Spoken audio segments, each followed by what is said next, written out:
I had just returned home. It was Friday evening, and I was eagerly awaiting the weekend. My wife was waiting for me, but not as usual, with a smile and a kiss, but nervously shifting from foot to foot and, by all appearances, preoccupied with something. Something was wrong, and it didn't bode well. "Hi, honey," I said. I stopped and looked at her. "Is something wrong? Where are the kids?" It was Friday, and the kids should have been home. "The kids are with their mom until Monday. John, I need to talk to you. I have something to tell you, and I want you to listen and try to understand." "Oh, God, this is going to be so hard," she said, looking down. She noticed my concern and tried to calm me down. She said, "It's not something bad, but, well, it might be hard for you to understand what I'm talking about, at least at first. But if you think about it, and if you love me, you'll at least try to understand. Can you do that for me?" she said. Her voice was almost pleading. "I think so. I'll try to understand," I said. "Thank you," she said. "John, this is something that's been on my mind for a long time, something that might seem silly or strange at first. Okay. John, I want to have sex with other men." "What? What?" I started to laugh, but the look in her eyes wasn't funny. I fell silent. "You're serious, right? You're leaving me, aren't you?" "No, no, no," she cried. "I love you more than anything in the world. I'll never leave you, John, you can be sure of that. This is just something I need to do. Since I refuse to cheat on you or hide anything from you, I want you to try to understand my need to, well, do this. I need you to agree to give me this chance. Do you understand what I'm saying?" At first I was numb, but then something else began to take over. Anger. "Understand? No, I don't understand," I said. "And I don't agree to anything like that. John, I'm going to do this whether you like it or not. I hoped you would understand my need. I've never cheated on you, and I'm not going to do it now. I'm telling you this up front. I promise to take precautions and not deny you anything in bed. But—" She could see my mind wandering. I didn't hear her anymore, or maybe I did, but I didn't respond the way she thought I should. "John Mason, can you hear me? This has nothing to do with us. Nothing, am I clear?" She fell silent and watched my reaction. I didn't move. I just sat there and stared. I looked like I was in a trance. My wife, with whom I had lived for 17 years, had just destroyed me and expected me to like it, or at least tolerate it. I didn't tolerate it, and I wasn't going to tolerate it, ever. "John, I need this. I've reached that point in my life where I really need this. Please understand. When we got married, I was a virgin. I had never known another man. I had hardly even kissed anyone before I met you. I really, really need to know what it's like, I mean sex. The difference in, I don't know. I just need to try it. It's just sex, not love. I've never loved anyone but you." I kept looking at her. I was afraid to say anything. I wanted to kill her. My wife wanted to experience other men, not just one man, but men. The most shocking thing about this whole situation, and it was a damn complicated situation, was that she expected me to be okay with it. "John, say something," his wife said. "Veronica." I couldn't finish. I got up and went upstairs to the bedroom, our bedroom, which used to be our bedroom, but now meant nothing to me. I was emotionally broken. My body was numb. I was overwhelmed with fear. It took her only 15 minutes, maybe less, to destroy our marriage. I sat down on the bed and thought, or rather tried to think. I knew I had to leave the house and get away from my wife, the wife who was going to cheat on me. And she was going to do it, as she herself said, whether I liked it or not. In college, I was a marathon runner.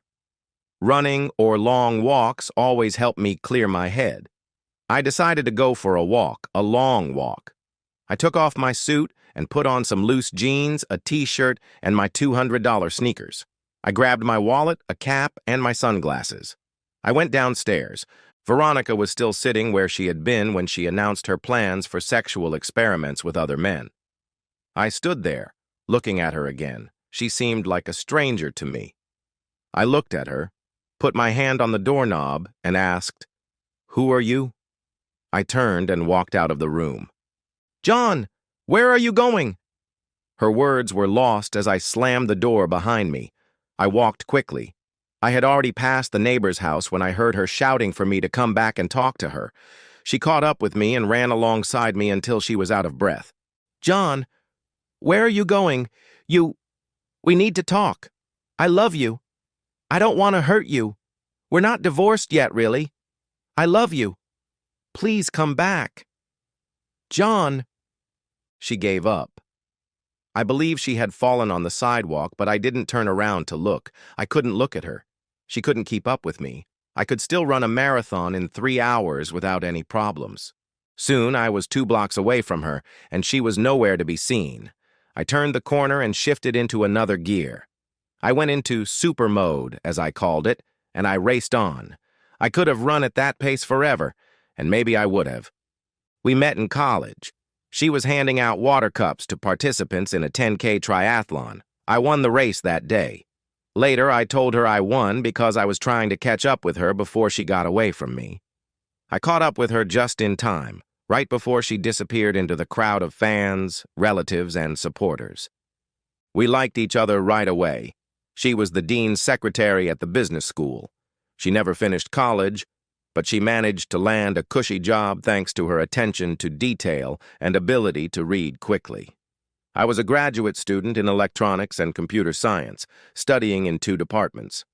We dated for 6 months before we had sex, and it was amazing. Even though she was a virgin, she knew how to have sex and loved it. I didn't think about it at the time, but she was a natural slut. There were signs. She just never acted like it. 4 months after I graduated and 14 months after we met, we got married. I was 26, and Ronnie was a year older than me, 27. Yes, and I'll say it again, at 27, she was still a virgin. Callie and John Jr. were born in the 9th and 10th years of our marriage, and we lived comfortably. Ronnie was still working as a dean's secretary, and I was a computer systems engineer at Peters Limited, a company engaged in advanced research and development for the military. My boss and the owner of Peters Limited was Bill Schuler, a 60-year-old bachelor with an almost maniacal work ethic. Bill and I weren't just boss and employee, we were close friends. Veronica and I had been married for 17 wonderful years, or so I believed. That is, I believed they were wonderful. Apparently, Veronica thought otherwise. Over the past few months, Ronnie had become, well, nervous. Nothing serious, just that she was sometimes harsh with me and less often with the children. The latter had led to a couple of rather heated arguments. Being harsh with me was one thing, but not with the children. I wasn't going to put up with that.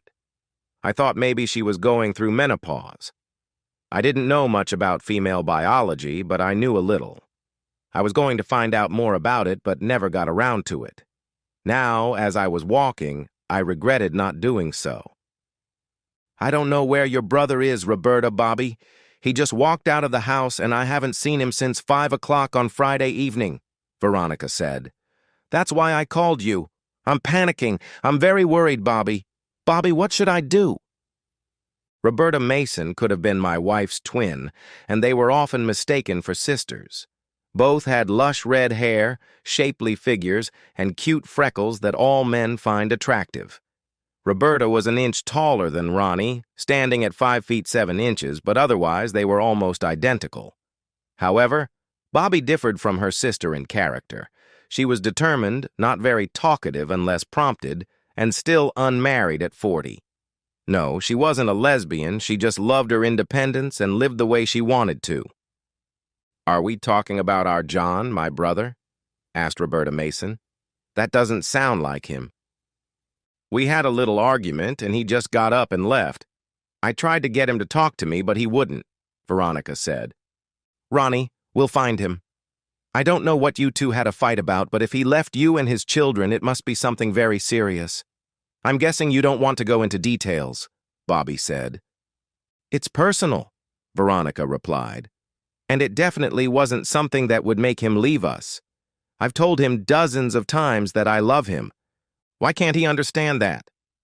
Well, I don't know, but when we find him, I'll find out. In any case, you waited too long before calling me. He's got 2 days on you, said Roberta. There was sarcasm in her voice. The two sisters-in-law got along well, but Roberta, a psychologist by profession, always thought Veronica was a little frivolous. Where did he go? Asked Roberta. You said he was on foot. What was he wearing? He went east, toward Baxter, dark green t-shirt and jeans, and I think he was wearing a Cubs baseball cap, Veronica replied. What about a coat? Roberta asked. No, he wasn't wearing a coat. My God, Ronnie, it's cold outside. He didn't take a jacket. He didn't take his car. Well, he couldn't have gone far. We have to find him. Towards Baxter? Yes. Well, he can't go there. It's over 100 miles. But you said that direction. Okay, stay there and don't leave the phone in case he calls. I've got my cell phone. Keep me posted, Roberta said. I will, Veronica replied. The road was icy, so Roberta Mason drove slowly. She was 10 miles from town when her cell phone rang. She pulled over to the side of the road to answer it. Where is he? In Baxter. Oh, my God. Okay, I'm on my way, Roberta said and hung up. In the prison in Baxter, a town with a population of 150, there were rarely any inmates. But tonight I was there, and I didn't care. The food was hot and the cell was warm. Life couldn't be better, I thought sarcastically.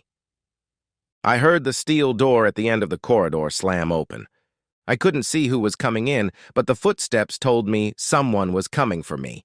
I was the only inmate in the place, so it had to be me. Well, sailor, my sister said, are you proud of yourself? I stared at her. So she called you, I said. Yes, but I was already on my way to look for you. I hope you have a damn good reason for wandering around the countryside on foot without a coat. You know you have small children and a wife at home who are very worried about you, said Roberta. Yes, of course, I replied sarcastically. The kids, maybe, but not Veronica. She didn't tell you, did she? No, I don't think she did, Roberta said, narrowing her eyes. She just said you had a fight, and you left. She said she begged you not to go. Nothing helps shift the blame like a half-truth. Well, we did have a little argument, as she calls it. It was hard for me to avoid it since she announced that she intended to sleep with other men, whether I liked it or not, I said. Roberta's face betrayed nothing. What did you say to her? Did I stutter? She told me about her plans to have fun with other men, whether I liked it or not. I had to get out of there, and here I am, warm and cozy, I said. The guard opened the door to my cell and shook his head. I think he felt sorry for me. We headed for the reception area. You're out on bail, but you have to come back on Friday to appear in court, said Morgan, the prison guard. He handed me a piece of paper. I didn't even look at it. I could do that later. Listen, pay the fine next Friday. It's just a minor offense. You'll have to pay for the damage, but then it'll be all settled. I nodded, agreeing with the logic of his advice. The bar fight was insignificant, with only a couple of chairs broken, a table damaged, and a mirror smashed. The bartender, a good-looking woman, pointed me out as the instigator, and I was dragged out of the bar. I deserved it. I didn't protest. I was too drunk to say anything coherent. For over 2 hours while we drove home, my sister interrogated me. After listening to my story, she was silent. Then she began her analysis. I was her patient, and she was going to help me whether I liked it or not. Women. John, women go through changes that men can't understand. It's hormones. It scares us. It makes us feel insecure and a lot of other things, she said. I'm not an idiot, Bobby, but other women don't go around sleeping with other men to feel better about themselves, I said with conviction. Actually, they do, John. 60% of men and 40% of women cheat on their spouses. That's the main reason for the 52% divorce rate in this state. Veronica is going through that phase in her life right now, and she needs your support. I wanted to say something, but she raised her hands to stop me.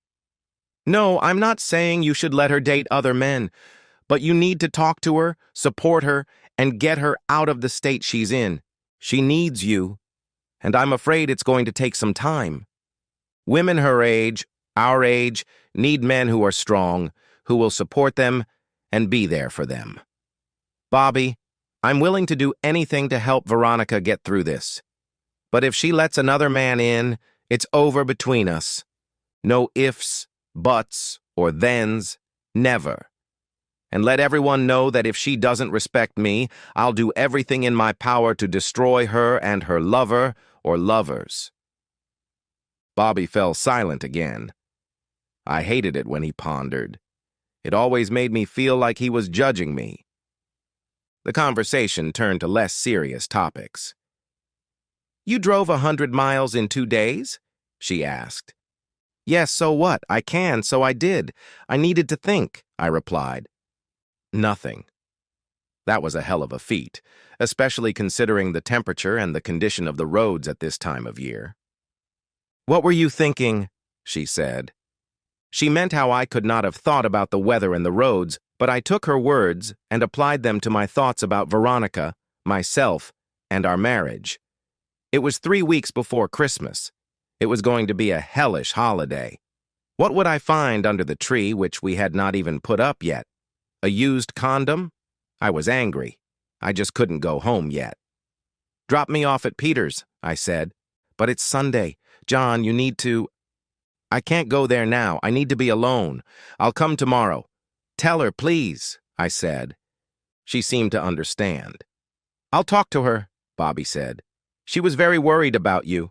I think she'll put her plans on hold if she had any now that she knows how you feel about it. Just don't do anything rash, okay? I won't. I just need some more time to think, I said. She dropped me off, and I watched her drive away as I entered my office. Roberta believed that Veronica would put her plans on hold. I, on the other hand, wondered if she had already carried them out, and if so, with whom. It's a terrible thing when a man loses trust in his wife, I thought. A terrible thing. Ronnie, he's afraid he's lost you, Roberta said, taking off her coat and hanging it on the coat rack by the front door. She didn't even bother to say hello. Nonsense, Ronnie replied. I told him he'd never lose me. Nonsense? When you told him you were going to sleep with other men? Wake up, Veronica. Any man would think the same thing. Veronica looked worried. He told you? Of course he did. I'm his sister. How long did you think you could keep this a secret? Roberta asked. It's just something I've always wanted to know. And do, Veronica said, seeing her sister-in-law's look. Do that, and you'll lose him, your children, and most of the friends and relatives who love you, Roberta said. Don't you understand that? Veronica couldn't look her in the eye. I believed. I hoped he would understand my need. This is something that has tormented me for a very long time, Roberta. I don't know if I can help myself. John has always understood me. He just has to understand me this time. I can't live without him, but I don't know if I cannot do what I need to do with this other man, Veronica said. I can try, but in the end, I may just cheat on him. And that's a real danger, and I know it. You have no idea how strong this feeling is, this need inside me, said Veronica. Actually, I think I do, said Roberta. Why did you believe I never got married? I'm not a lesbian, and I love men. But I'm educated enough to know that I could never be faithful to one man. That's why I never got married.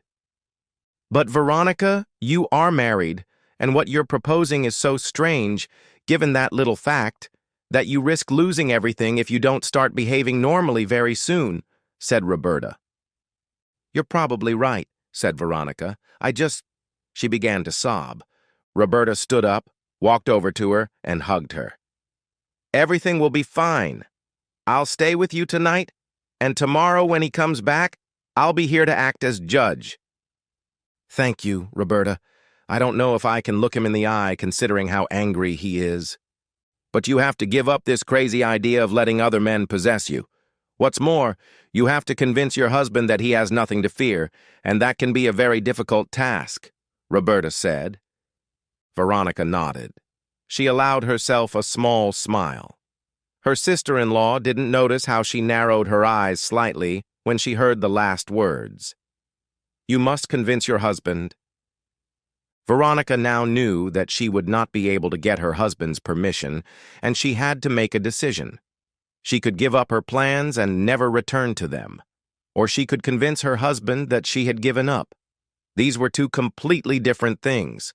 But first, she had to tackle the first task.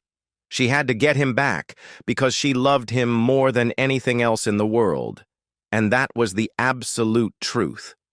For the first time since he left, Veronica felt that she understood everything. Soon she would find out.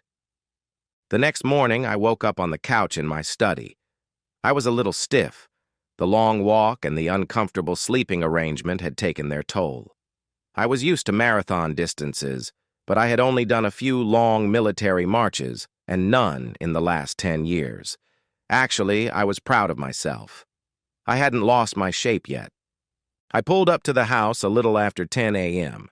I knew Callie and John Jr. had left for school. She opened the door, hugged me, and held me tight. She seemed genuinely relieved that I was okay and back home. Oh, honey, I was so worried. Forget everything I said. I was being an idiot. I talked to Bobby for a long time, and she helped me see things. I'm so glad you're back, my wife said. Wow, I said. I was a little suspicious that she had backed down from something she hadn't even wanted to discuss a few days earlier. Of course, Bobby had something to do with it. I'm sure she explained everything to her, but there was something else. I just couldn't figure out what it was. Okay, I hope you mean it. It was all too easy, too simple and clear. I finally realized what was bothering me. I didn't trust her. Damn good deal. We went into the kitchen. Bobby was sitting at the table, sipping her usual tea. Hi, Bobby. So you came to back her up, I said with a smirk. I guess so, she replied. We had a long, deep talk, John. She understands everything. I hope you two can work it out. It really was just a silly female whim, John. I nodded. As much as I respected Bobby and her skills, I still didn't want to take anything for granted. Not after Friday's scene. Bobby hadn't seen her, hadn't heard her. I had. Over the next few days, Veronica did everything she could to calm me down. I had almost begun to believe Bobby's explanation that it was just a silly woman's whim.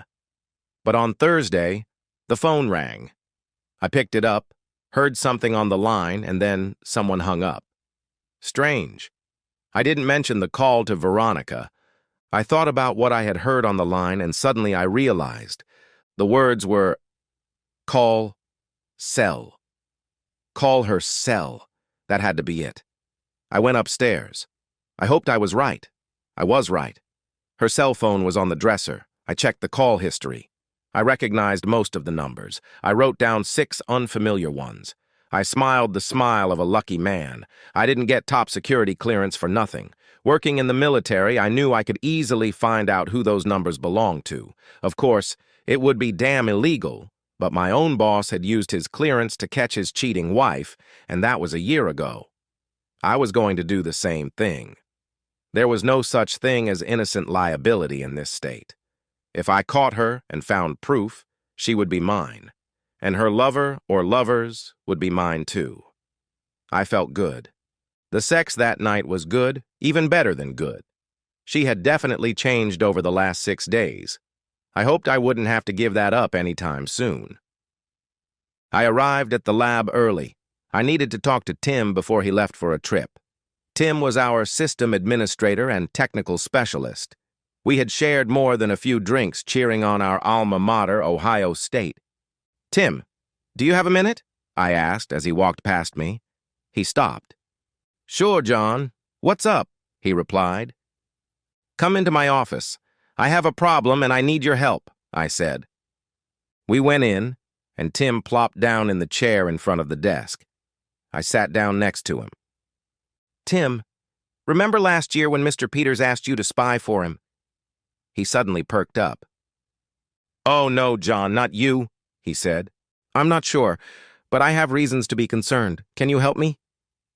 "John, I can, but it's risky. Unless you're absolutely sure." "I'm sure, Tim." He nodded. "All right, it's a deal. Just don't tell anyone, not even me.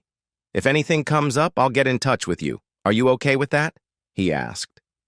"Yes. I'll be patient. Just check something over the next month and let me know. If you don't find anything, great. If you do..." "I understand," he said. "Here are some numbers I found in her phone. I don't know them. They might not mean anything, but, on the other hand, they might be just what we need," I said. He nodded. "Okay, that's a good start. It's not even illegal if your name is on the bill." "Legal," I said. I had to believe that my wife was a complete idiot. She knew I was tech-savvy and that I had friends who were geniuses in that field. She knew I could find out anything I wanted to know. If she was going to cheat on me, she didn't stand a chance of getting away with it unless she could completely dispel my suspicions. It was a pretty risky assumption, but it was the only thing that made sense. Things calmed down at home. The kids were happy, Veronica was happy, and I pretended to be happy. A week later, my world came crashing down. Tim called and asked me to meet him at our favorite spot. "I checked the numbers," he said. "I got the addresses and checked them out too, and bam, I caught her at 2 of them on 2 consecutive days. John, I have photos, videos, and audio recordings.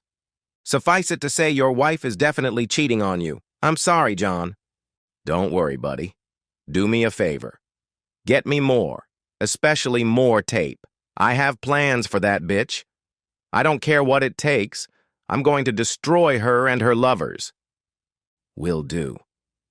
"John, you should know. It was so easy that I'm starting to wonder if she's setting me up. Keep that in mind. I just can't believe your wife is that stupid." "I'm not going to use this in court anyway. I have other uses for it," I said. He smiled. Tim really loved espionage. It took 3 weeks. I was amazed at how much information Tim had managed to gather. Now I had everything except the DNA of those bastards, but I could get that if I needed to. Now all that was left was to choose the time and place for the battle. I needed to talk to Bobby.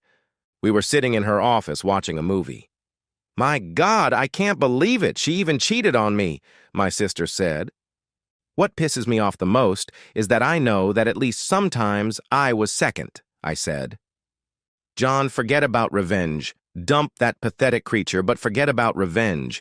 It will only eat away at you later, and one day your children will judge you both. Don't give her the satisfaction," she said. I was writhing in agony, but I knew she was right. Revenge, at least overt revenge, was out of the question, but that didn't mean I couldn't get back at her lovers. If I could pull it off, she would very quickly become a very unpopular lady. It turned out she had 5 lovers, not 6. The other number I had obtained was incorrect. 4 of her lovers were married. All 4 had minor children. I could easily compromise 2 of them. One was a government politician, the other a priest. Veronica was in deep trouble. Oh, the power of female sexual attraction. Power had completely corrupted her. Now I understood much better why my sister had remained single for so long. Obviously, Veronica should have done the same. I was only worried about the children of the traitors and, of course, my own. My children would stay with me. There was no question about that. I would allow Veronica to visit them without restrictions, but no man would come near them, or else. I was going to give her the house, but take everything else. I was going to move with the children to a very nice 3-bedroom apartment near the new elementary school they would all attend. It was time to go to war. My techie friend blurred my wife's face in 5 of the most compromising videos and made copies for the wives and important people in the lives of the 5 jerks. 2 more copies were sent to a specially selected TV channel to compromise a politician and a priest. I believed I could sue these bastards, but that would have left Veronica defenseless in court, and I had to protect her to protect my children. I at least partially followed Bobby's advice. It occurred to me that in the future, technology might put an end to extramarital affairs. It was becoming too easy to catch these jerks. On D-Day, I arrived at work early. I stared at the computer. Everything was set up and ready. One double click, and 4 husbands would soon be 4 ex-husbands, and one guy would probably spend a long time singing hymns in some remote monastery. I double-clicked. Oh yes, all hell was about to break loose. I smiled. I was Jesus Navin at the walls of Jericho, and those damn walls had to come down, come down, come down. I told my boss I was taking the rest of the day off and went home. I wondered how long it would take before Veronica found out, and if she ever would. Just in case, I loaded one of the videos into the player and turned on the TV. One click of a button, and she would be able to enjoy herself in the starring role of several very explicit clips. It would mean the end of many things, including our marriage. I went upstairs to take a nap. I had an idea. I went to the phone, grabbed a notepad, and wrote a note. It simply said, "Turn on the video." An hour later, I heard her car pull up, the garage door open and close. She was home. I waited upstairs where she couldn't see me. I saw her stop in front of the TV and read the note. She walked over to the player and pressed play. I could see she was nervous. I couldn't see the video, but less than a minute later, she passed out. The video kept playing. I went downstairs and turned off the player. She came to about half an hour later.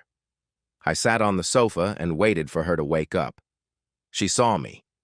"You hate me, don't you?" she asked, still not quite herself. "Yes." "I don't stand a chance?" "No," I replied. "I'll give you the house. The children will live with me. Everything else, stocks, bonds, savings, will be mine. If you don't resist, I'll let you keep a shred of self-respect. If you resist, I'll destroy you." "John, I'm sorry. I don't know what to say. I had to do it, or I believed I had to. I'm sorry." "I know who you are, Veronica. But what you did is unforgivable beyond all morality. I warned you. Now it's caught up with you and your men. At this moment, they are on the verge of ruin. I wouldn't answer your calls for a while. I don't think they'll be happy to see you. I've already rented an apartment. Bobby will take the kids there after school today. You'll be allowed to visit them whenever you want, but none of your male friends, none. Do we understand each other?" She nodded. To her credit, she didn't start crying or making excuses. I decided that the tears would start flowing about 2 minutes after I left. And I hurried out. All the married men had been divorced by their wives and stripped of all their property. The priest had been transferred, but I never found out where. The politician now sells used cars. Veronica still works for the dean. She sees the children often. It wasn't easy to explain to them why their mother no longer lives with us. But somehow we managed. Veronica goes on dates sometimes. I believe some of her friends at work are setting her up with guys, but that's just a guess. I know for sure that the idea of a promiscuous lifestyle no longer appeals to her. She'll be with us for Christmas. She's still part of the family, but she knows she screwed up badly and has enough decency not to pressure me.